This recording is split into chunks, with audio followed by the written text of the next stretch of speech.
Chemist.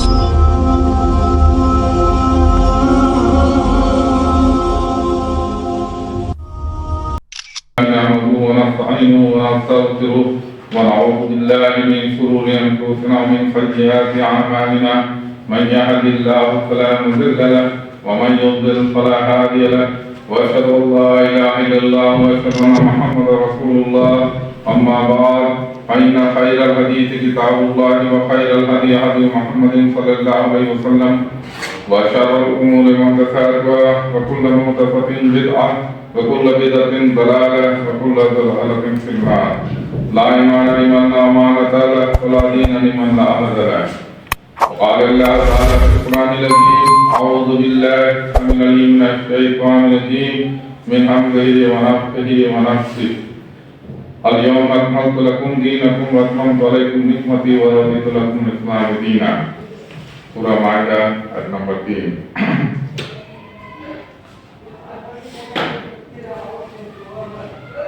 وقال النبي صلى الله عليه وسلم: تركت فيكم أمرين لن تضلوا ما تمسكتم بهما كتاب الله وسنة رسوله. سنة رسوله. رواه امام مالک. ہر طرح کی تعریف و توصیف و کبریائی و پاک صلی اللہ رب العالمین کو لائق و ذکر ہے، جس نے ہمیں آپ کو تمام جہان کو پیدا کیا اور ہمارے لیے بے شمار نعمتیں مہیا فرمائی. بعد اس کے بے شمار درود و سلام میں گرامی احمد منتظر محمد مصطفیٰ صلی اللہ علیہ وسلم پر، جنہیں اللہ رب العالمین نے تمام عالم کے لیے رحمت بنا کے دنیا میں محفوظ فرمایا اور جن کے ذریعے تمام انسانوں اور جناتوں کی ہدایت اور رہنمائی کا بندوبست فرمایا. معزز حاضرین جمعہ اور جہاں تک میری آواز ہے سننے والے تمام دینی بھائیوں اور ساتھیوں، خاص احترام دینی ماں بہنوں، آج یہ جمعہ کا دن جو 7 فروری 2025 کو محمدی مسجد چھوٹا مرزاپور یوپی ہند میں اللہ رب العالمین نے مجھے آپ کے سامنے خطبہ دینے کے لیے متعین کیا، جس کے لیے میں اس کا شکر گزار رہتا ہوں اور ان سے دعا کرتا ہوں کہ اللہ مجھے حق کہنے کی اور آپ سبھی کو سننے کی اور ہم سبوں کو کہنے سننے سے زیادہ عمل کرنے کی توفیق عنایت فرمائے. آج کے میرے خطبے کا عنوان ہے 15ویں شعبان کی حقیقت.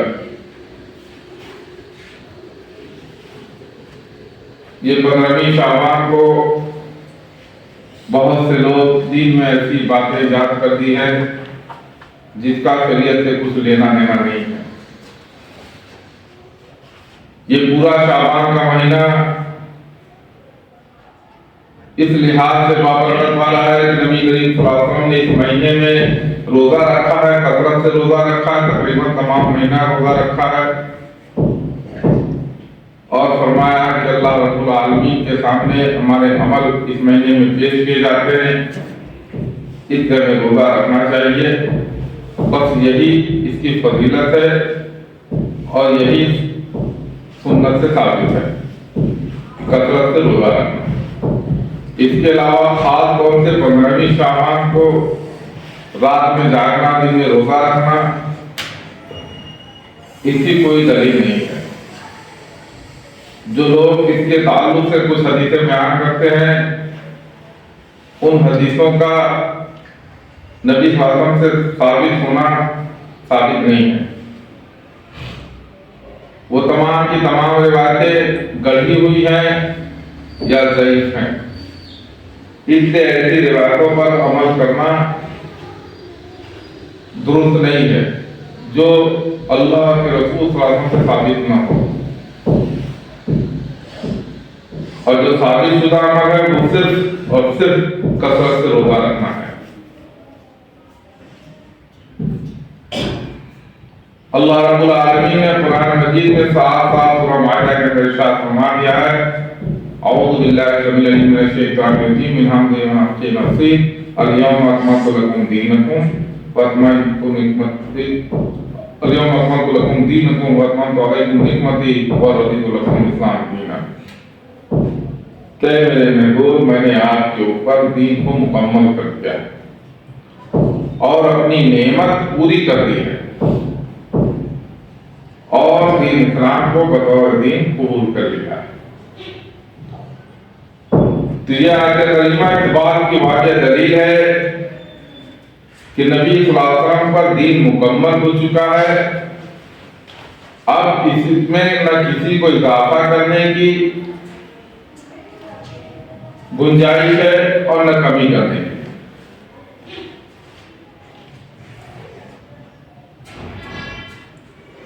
دوسری طرف نبی صلی اللہ علیہ وسلم کے فرمان بھی موجود ہے جو محتمہ مالک کے اندر ہے، ترکت فیکم امرین لن تضلوا ما تمسکتم بہما کتاب اللہ و سنتی،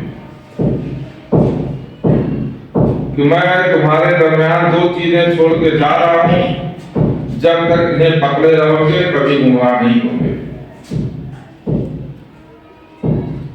ایک کتاب اللہ یعنی اللہ کی کتاب قرآن اور دوسری میری سنت یعنی حدیث۔ قرآن اور حدیث کو جب تک پکڑے رہو گے کبھی گمراہ نہیں ہوگے، جس دن ان میں سے کسی کو چھوڑو گے تو پھر تم گمراہیوں کے دلدل میں گھستے چلے جاؤ گے۔ اور اکثر جمعہ میں آپ صلی اللہ علیہ وسلم یہ خطبہ میں پڑھا کرتے تھے، فَإِنَّ خَيْرَ الْحَدِيثِ كِتَابُ اللَّهِ وَخَيْرَ الْهَدْيِ هَدْيُ مُحَمَّدٍ صَلَّى اللَّهُ عَلَيْهِ وسلم وَشَرَّ الْأُمُورِ مُحْدَثَاتُهَا وَكُلُّ مُحْدَثَةٍ بِدْعَةٌ وَكُلُّ بِدْعَةٍ ضَلَالَةٌ وَكُلُّ ضَلَالَةٍ فِي النَّارِ۔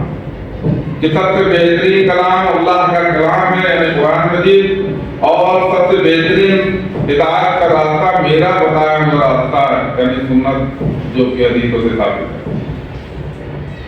اور سب سے بدترین چیز دین کے اندر نئی باتوں کا پیدا کرنا ہے، اور ہر نئی بات بدعت ہے، اور ہر بدعت گمراہی ہے، اور گمراہی جہنم کی طرف لے جانے والی ہے۔ تو معلوم ہوا دین نبی صلی اللہ علیہ وسلم پر مکمل ہو چکا ہے، اور گمراہی سے بچنے کے لیے صرف کتاب اللہ سنت رسول اللہ پر عمل کیا جائے گا۔ اس سے ہٹ کر اگر دین میں کوئی چیز ایجاد کی جائے گی تو تمام چیزیں بدعتیں ہیں جو گمراہی کا باعث بنتی ہے، وہ آپ کو جہنم کی طرف لے جائے گی۔ تو 15ویں شعبان کے تعلق سے جو بھی باتیں ملتی ہیں اس کا کسی صحیح حدیث سے ثابت ہونا ثابت نہیں ہے۔ میں نے کچھ نقطوں کے ذریعے پچھلے جمعہ میں آپ کے سامنے بیان کیا تھا، جن میں 3 نقطہ کو بیان کیا تھا۔ پہلا نقطہ تھا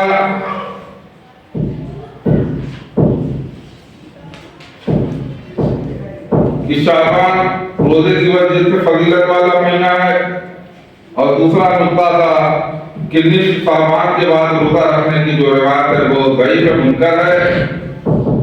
آپ اگر طاقت رکھتے ہیں رمضان کے روزے چھوڑنے کی طاقت مطلب چھوڑنے کا خطرہ نہیں ہے تو آپ پورے مہینے بھی روزہ رکھ سکتے ہیں۔ اور تیسرا روزہ تھا نصف شعبان کا روزہ، 15ویں شعبان کا روزہ۔ تو جھوٹی اور منگڑت روایت کی بنیاد پر 15ویں شعبان کی رات کو جا کر مختلف قسم کی عبادتیں انجام دی جاتی ہیں۔ چوتھا نقطہ ہے نصف شعبان کا قیام۔ اس کے لیے روایت نقل کی جاتی ہے جو سنن ابن ماجہ شیخ البانی صاحب کی ضعیف سنن ابن ماجہ کے اندر حدیث نمبر 261 میں موجود ہے۔ اذا كانت ليلة النصف من شعبان فقوموا ليلها وصوموا نهارها، جب نصف شعبان کی رات آئے تو قیام کرو اور دن کا روزہ رکھو۔ یہ روایت گڑھی ہوئی ہے کیونکہ اس میں ایک راوی ابو بکر بن محمد روایت کرنے والا تھا، موضوع تھا۔ اس رات تلاتوفی یعنی 1000 رکعت والی مخصوص نماز پڑھی جاتی ہے۔ کچھ لوگ 100 رکعت والی اور کچھ لوگ 14 اور کچھ 12 رکعت بھی پڑھتے ہیں۔ اس قسم کی کوئی مخصوص عبادت نبی صلی اللہ علیہ وسلم اور آپ کے اصحاب سے ثابت نہیں ہے۔ اسی طرح ایک رات اجتماعی ذکر، اجتماعی دعا، اجتماعی قرآن خوانی اور اجتماعی عمل کا کوئی بھی ثبوت موجود نہیں ہے۔ اس رات جو بیان کرتے ہیں وہ بالکل غلط ہے۔ اور پانچواں نقطہ ہے شب برات کا تصور۔ 15 شعبان کو مختلف ناموں سے پکارا جاتا ہے، مثلا لیلۃ المبارکہ برکتوں والی رات، لیلۃ الصدق تقسیم امور کی رات، لیلۃ الرحمہ نزول رحمت کی رات، شب برات جنت سے نجات کی رات بھی ہے جو ہر لوگوں کی زبان پر ہے۔ حقیقت میں ان ناموں کی شرح کوئی حقیقت نہیں ہے۔ شب برات تو صحیح معنی میں یہ لفظ عربی کا لفظی خالص طریقے سے نہیں ہے، اور شریعت میں جو کچھ بھی نازل ہوا ہے وہ عربی میں نازل ہوا ہے خالص طور پر۔ تو شب برات یہ اگر آپ اس کو شب دیکھیں تو یہ فارسی کا لفظ ہے جس کا معنی ہوتا ہے رات، اور برات کو فارسی میں کہتے ہیں حصہ، تقدیر وغیرہ، جبکہ عربی میں اس کا معنی ہوتا ہے نجات، برات میں نجات حاصل کرنا۔ اور اردو میں اسے استعمال کیا جاتا ہے شادی بیاہ میں جو دلہا اپنے ساتھ لوگوں کا جلوس دے کے چلتا ہے اسے برات کہتے ہیں۔ اور سنسکرت میں اس برات کو لوگ جیسے شیو جی کی برات کے نام سے پکارتے ہیں کہ شنکر شیو کے جو ہے برات نکالی جاتی ہے۔ تو اس طرح سے برات کا لفظ الگ الگ بھاشاؤں میں پایا جاتا ہے، زبان میں پائی جاتی ہے، اور جبکہ شریعت کا جو کچھ بھی نزول ہوا ہے وہ خالی عربی میں نزول ہوا ہے، دوسری زبان میں اس کا معنی اس کا جو ہے الگ الگ نام ہوتا ہے۔ اس سے بھی معلوم ہوتا ہے کہ برات، شب برات جو ہے یہ بناوٹی نام ہے۔ اس میں لیلۃ المبارکہ اس رات کو کہنے کی وجہ یہ ہے،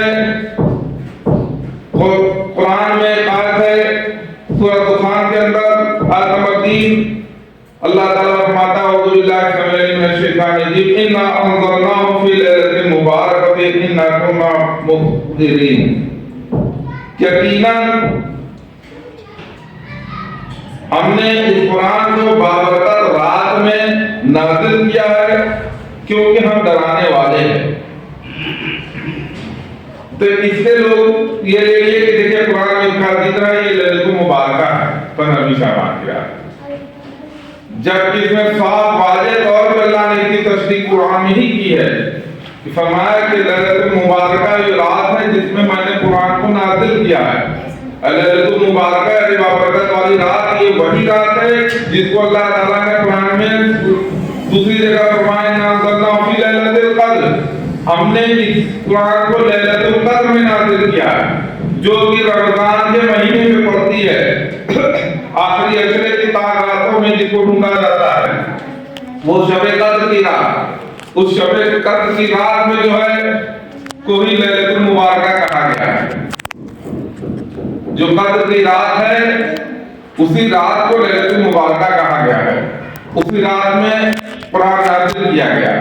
تو معلوم ہوا کہ لیلۃ المبارکہ لیلۃ القدر ہی ہے، کوئی الگ سے رات نہیں ہے جسے نصف شعبان سے جوڑ دیا جاتا ہے، وہ بالکل غلط ہے۔ اللہ نے اس کی وجہ صاف صاف فرمائی۔ چھٹا نقطہ، نصف شعبان کی رات قبرستان کی زیارت۔ ترمذی میں عائشہ رضی اللہ عنہا سے روایت موجود ہے فقدت رسول اللہ صلی اللہ علیہ وسلم فخرجت فإذا هو فی بقی، ایک رات میں نے رسول اللہ صلی اللہ علیہ وسلم کو اپنے پہلو سے غائب پایا، تلاش کیا تو آپ کو بقی میں پایا۔ یہ روایت نصف شعبان کو متعلق ہے۔ اس حدیث کو بنیاد بنا کر 15ویں شعبان کی رات قبرستان کی صفائی ہوتی ہے، قبروں کی کھدائی کی جاتی ہے، وہاں بجلی اور کمکمے لگائے جاتے ہیں اور عورت و مرد ایک ساتھ قبرستان کی زیارت کرتے ہیں، جبکہ یہ حدیث سخت ضعیف روایت ہے، یہ صحیح ثابت نہیں ہے۔ اس حدیث کو بنیاد بنا کر جو قبرستان کی زیارت کرتے ہیں اس رات کو، یہ درست نہیں ہے۔ ساتواں نقطہ کہ بہت سے لوگ اس رات کو آتش بازی کرتے ہیں۔ شعبان میں جس وقت بدعت و خرافات کو انجام دہی پر پیسے خرچ کیے جاتے ہیں، یہ بالکل فضول خرچی ہے اور فضول خرچی کرنے والا شیطان کا بھائی ہے۔ یہ بھی غیر مسلموں کے ہمارے یہاں آ گیا ہے، جس طرح دیپاولی میں آتش بازی کرتے ہیں، اس طرح یہ شعبان میں آتش بازی کرتے ہیں۔ یہ ان کی تعلیم میں یہاں پر یہ سب تمام چیزیں آ گئی ہیں۔ اور آتش بازی کے سوائے نقصان کے فائدہ کچھ نہیں ہے۔ ایک تو فضول خرچی، دوسری اس سے بہت سارے ایسے ایکسیڈنٹ ہوتے ہیں آتش بازی کی وجہ سے کہ کتنے گھر جل جاتے ہیں، کتنے لوگ جل کے مر جاتے ہیں، کتنے گھائل ہو جاتے ہیں۔ اس طرح سے یہ صرف اور صرف نقصان کا باعث ہے، فائدے کا باعث نہیں ہے۔ اور شریعت میں جو بھی مضر چیز ہے، نقصان والی چیز ہے، اس سے منع کیا گیا ہے۔ سورہ بنی اسرائیل میں بتایا کہ اللہ تعالیٰ ارشاد فرماتا ہے، اعوذ باللہ من الشیطان الرجیم ولا تبذر تبذیرا ان المبذرین کانوا اخوان الشیاطین وکان الشیطان لربہ کفورا۔ فضول خرچی مت کرو، یقیناً فضول خرچی کرنے والے شیطان کے بھائی ہیں اور شیطان اپنے رب کا ناشکرا ہے۔ تو معلوم ہے اس طرح سے بازی کر کے ہم جو فضول خرچی کرتے ہیں، اس سے اللہ رب العالمین نے ہمیں منع کیا کہ فضول خرچی نہ کرو۔ یقیناً فضول خرچی کرنے والے شیطان کے بھائی ہیں اور شیطان اپنے رب کا ناشکرا ہے۔ تو شیطان کے بھائی ہیں یعنی رب کا ناشکرا شیطان ہے، تو آپ بھی رب کی جو ہے ناشکری کریں گے ایسے عمل کر کے۔ اتنے تمام عمل سے ہمیں بچنا چاہیے۔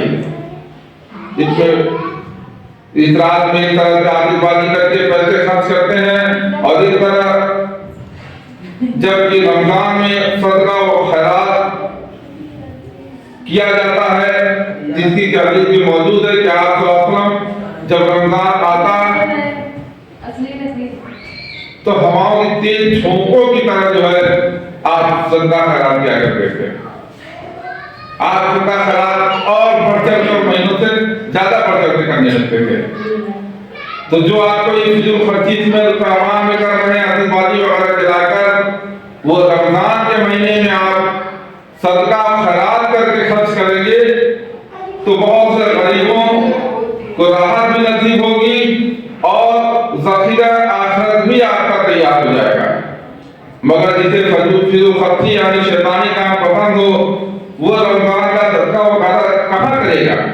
شعبان میں آتش بازی کو بھی پسند کرے گا، جس سے کوئی فائدہ نہیں بلکہ نقصان ہی ہے۔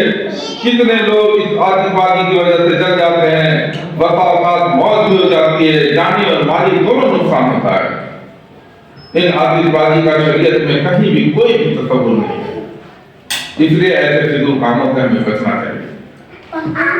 آٹھواں نقطہ مخصوص پکوان اور روحوں کی آمد۔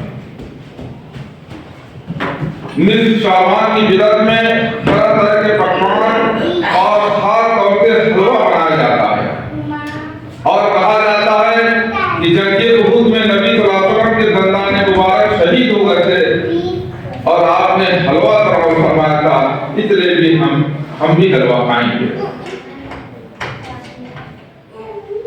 اور جب بھی آپ جنگ احد تاریخ میں دیکھیں گے تو شوال کے مہینے میں ہوا تھا، شعبان سے اس کا کوئی تعلق ہی نہیں ہے۔ تو جنگ احد شوال میں ہوا، رمضان مبارک شوال میں ہوا، آپ کا شہید اور حلوہ کھایا جا رہا ہے شعبان میں۔ یہ کہاں کا دین ہے بھائی؟ اور جب بھی آپ کے رمضان مبارک کے شہید ہونے کے بعد حلوہ کھایا ہو آپ کو، آپ میں ایسی بھی کوئی حدیث نہیں ملتی ہے۔ یہ بھی غلط کی بات ہے۔ اور اس کے لیے ان کا عقیدہ یہ ہے کہ رات کو روحیں آتی ہے، اگر آج رات حلوہ پوری نہیں بنائی جائے گی تو روحیں دیواریں چاٹتی ہیں۔ یہ بھی عقیدہ نقص ہو سکتے ہیں۔ اس رات کو جاگنے کے لیے کہتے ہیں کہ روحیں اس رات میں آتی ہیں، اس لیے ہم لوگ جو ہے جاگتے ہیں، عبادت کرتے ہیں اور ان کے لیے حلوہ پوری وغیرہ کھاتے ہیں، عربی وغیرہ جلاتے ہیں۔ جب اور اس کے لیے قرآن کی آیت لیلۃ القدر والی آیت بھی پیش کر دیتے ہیں۔ اللہ الملائکۃ والروح، اس رات کو ملائکہ روح نازل ہوتے ہیں۔ جبکہ یہ پوری سورہ یہ آیت اللہ تعالیٰ نے شب قدر کے تعلق سے کہی ہے، اِنَّا أَنزَلْنَاهُ فِي لَيْلَةِ الْقَدْرِ، ہم نے اسے لیلۃ القدر میں نازل کیا ہے قرآن کو۔ وَمَا أَدْرَاكَ مَا لَيْلَةُ الْقَدْرِ، اور تم کیا جانو لیلۃ القدر کیا ہے؟ لیلۃ القدر خیر من الف شہر، لیلۃ القدر ہزار راتوں سے بہتر ہے۔ تنزل الملائکۃ والروح، اس رات میں اللہ کے فرشتے اور روح نازل ہوتے ہیں۔ روح سے مراد یہاں انسانوں کی روح نہیں ہے، بلکہ روح سے مراد یہاں جبریل علیہ السلام ہے، یعنی فرشتے اور ان کے سردار جبریل علیہ السلام نازل ہوتے ہیں، اللہ کی رحمتیں لے کر کے نازل ہوتے ہیں۔ تو یہ روح سے مراد جبریل امین ہے۔ ایسے کو پیش کرتے ہیں اور یہی شعبان کے تعلق سے روحیں آتی ہے گھر کے جو اپنے اپنے گھروں میں۔ جبکہ روحوں کے بارے میں سورہ مومنون آیت نمبر 9 میں اللہ رب العالمین نے واضح طور پر قرآن مجید کے اندر ارشاد فرمایا ہے، اعوذ باللہ من الشیطان الرجیم، کلا انہا کلمۃ هو قائلها من لعنہ وربکم الی یوم یبعثون، یہ ہرگز نہیں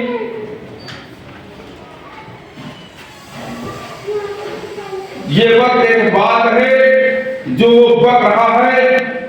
اب ان سب مرنے والوں کے پیچھے ایک برکت آئی ہے دوسری زندگی کے دن تک۔ اللہ تعالیٰ فرماتا ہے کہ جو بک رہے ہیں، روحیں آتی ہیں جاتی ہیں، اس طرح کی باتیں جو کرتے ہیں، یہ صرف ایک بکواس ہے جو یہ بک رہے ہیں۔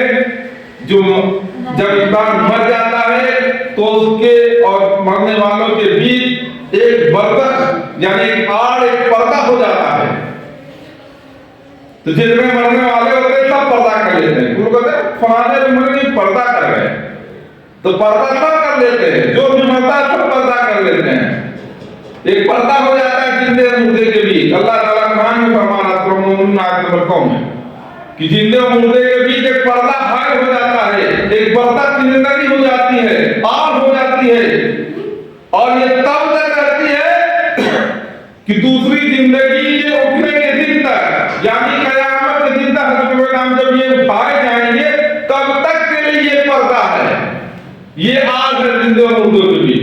اس لیے اب یہ ادھر ادھر نہیں آ جا سکتے ہیں، اگر ادھر ادھر آ جا سکتے نا تو پھر شہیدوں کے لیے آیت نازل کرنے کی ضرورت نہیں تھی کہ جب شہیدوں کو جو ہے اللہ تعالیٰ نے جنت میں مرنے کے بعد ان کو جو نعمتیں دی تو انہوں نے یہ کہا کہ اللہ تعالیٰ تم ہمیں دنیا میں بھیج دے کہ میں اپنے گھر والوں جا کے بتاؤں کہ ہمیں کتنی بڑی نعمتیں مل رہی ہیں، تو لوگ اور شہید ہونے کے لیے جو ہے اور زیادہ اتسک ہوں گے۔ تو اس پہ اللہ تعالیٰ نے کہا کہ نہیں، یہ میرا قانون نہیں ہے، جو مر کے آ گیا اب اسے نہیں جانا ہے دنیا میں تمہاری بات پہنچا دیتا ہوں تک. پھر آپ نے قرآن میں آیت نازل فرمائی کہ شہیدوں کو مردہ نہ کہو، دراصل وہ زندہ ہے اور اپنے رب کے نزدیک رزق پا رہے ہیں، لیکن تمہیں اس کا شعور نہیں ہے. تو زندہ کہتے ہیں کیونکہ مرنے والا عام آدمی جو ہے مرنے کے بعد قبر کی زندگی گزارتا ہے، یہ دنیا سے گیا قبر کی زندگی گزارتا ہے. لیکن شہید جو ہے قبر کی زندگی نہیں گزارتا، یہ مرنے کے بعد ڈائریکٹ جنت میں چلا جاتا ہے. لیکن جنت میں حساب کتاب کے بعد ہی اپنے جسم میں جائیں گے. اتنے ان کو پرندوں کی شکل میں جنت میں بھیجا جاتا ہے. خدا کے حدیث کے اندر موجود ہے صحیح وغیرہ کے لیے کہ انہیں پرندے کی شکل میں جو ہے جنت میں ڈال دیا جاتا ہے جہاں وہ کھاتے پیتے رہتے ہیں. اس لیے ان کو مردہ نہیں کہا جائے گا، ان کو شہید کہا جاتا ہے. ان کا مرتبہ یہ ہے کہ وہ قبر کی زندگی نہیں گزارتے. وہ دنیا کی جو زندگی ہے اس کے بعد آخرت کی زندگی، یہاں سے نکل کے ڈائریکٹ آخرت کی زندگی میں چلے گئے. اس لیے یہاں سے زندہ تھے پھر وہاں جا کے زندہ ہو گئے. اس لیے ان کو کہا کہ ان کو مردہ نہ کہو. مردہ قبر والوں کو کہا جاتا ہے جو قبر کی زندگی گزارتے ہیں. تو شہید قبر کی زندگی نہیں گزارتا. تو مرنے والوں کے بیچ آگ ہو جاتی ہے، اور شہید بھی جنہیں مردہ کہنے سے منع کیا گیا وہ بھی دنیا میں نہیں آ سکتے. تو پھر اور انہیں کیسے آ سکتے ہیں؟ اللہ تعالیٰ نے کہا کہ برتن ہے ان کے بیچ آگ ہے، ان کے اٹھنے کے دن تک اب وہ دوبارہ ادھر نہیں آ سکتے. اس لیے جو یہ تصور رکھتے ہیں کہ روحیں آتی ہیں ان کے لیے حلوہ پوری وغیرہ بنایا جائے، نئے وہ دیواریں جاتی ہیں، سب منگل باتیں ہیں، قصہ کہانیاں ہیں. ایسا شریعت میں کہیں ثابت نہیں. نواں کا کیا نصف شعبان کو اللہ آسمان دنیا پہ نزول فرماتا ہے؟ کچھ لوگوں کا یہ کہنا ہے کہ 15ویں شعبان کی رات میں اللہ تعالیٰ آسمان دنیا پہ نزول فرماتا ہے، اس لیے جا کے ہمیں عبادت کرنی چاہیے. سنن ابن ماجہ کی ایک روایت بھی اس تعلق سے پیش کرتے ہیں، حدیث نمبر 1390. ان اللہ لا طلعوا فی لیلۃ النصف من شعبان فیغفر لجمیع خلقه الا لمشرک او مشاہد. کہ اللہ تعالیٰ نصف شعبان کی رات آسمان اپنے بندوں پر نظر فرماتا ہے، یعنی آسمان دنیا پر آ جاتا ہے، پھر مشرک اور مسلم بھائیوں سے دشمنی رکھنے والوں کے سوا ساری مخلوق کی مغفرت فرما دیتا ہے. اس حدیث کو شیخ ناصر الدین البانی صاحب نے حسن قرار دیا ہے، عجب کیونکہ حسن کرنے کی کوئی دلیل موجود نہیں ہے. اس میں مشہور و ضعیف راوی ابن لہیہ ہے، اور دوسری جمعی طرف سے بھی یہ ضعیف ہے. عائشہ رضی اللہ عنہا سے یہ روایت آئی ہے جو ابن ماجہ حدیث نمبر 62 ضعیف ابن ماجہ اور ابن ماجہ حدیث نمبر 1389، ترمذی حدیث نمبر 739، مسند احمد حدیث نمبر 36546 وغیرہ میں ہے کہ اللہ تعالی یغفر لیلۃ النصف من شعبان الی السماء الدنیا فیغفر لأکثر من عدد شعیر غنم قلب. کہ اللہ تعالیٰ نے شعبان کی رات کو آسمان دنیا پر نزول فرماتا ہے اور قلب قبیلہ کی بکریوں کے بالوں کی تعداد سے زیادہ لوگوں کو معاف فرما دیتا ہے. اسے شیخ البانی نے ضعیف کہا ہے. دوسری طرف جو ترک سے جو روایت آئی ہے اس کو ضعیف کہا، اور اس کو جو ہے روایت کو اس کو جو ہے حسن قرار دیا ہے. اس روایت امام بخاری رحمۃ اللہ علیہ نے بھی اس کی سند میں انقطاع کا ذکر کیا ہے جس کی وجہ سے یہ ضعیف ہے، جبکہ صحیح روایت میں موجود ہے کہ اللہ رب العالمین ہر رات میں تہائی رات میں آسمان دنیا سے نزول فرماتا ہے، جو تہجد کا وقت ہوتا ہے، بہترین افضل وقت ہوتا ہے. اس سمے اللہ تعالیٰ آسمان دنیا پہ نزول فرماتا ہے، کہتا ہے کون ہے بندہ جو مجھ سے بیماری سے شفا مانگے مجھ سے شفا دے دوں، کون ہے جو مجھ سے اپنے گناہوں سے بخشش مانگے مجھ سے بخش دوں، کون ہے جو مجھ سے رزق مانگے مجھ سے رزق عطا فرماؤں. ہر رات روز رات میں اللہ تعالیٰ آسمان دنیا پہ تہائی رات میں نزول فرماتا ہے. اس سمے آدمی سویا رہتا ہے، اس سمے اٹھیے اللہ پکار رہا ہے، اللہ کی نماز پڑھیے، اللہ سے دعا کریے، مغفرت مانگیے، رزق مانگیے، جو مانگیے اللہ تعالیٰ سے عطا فرمائے گا.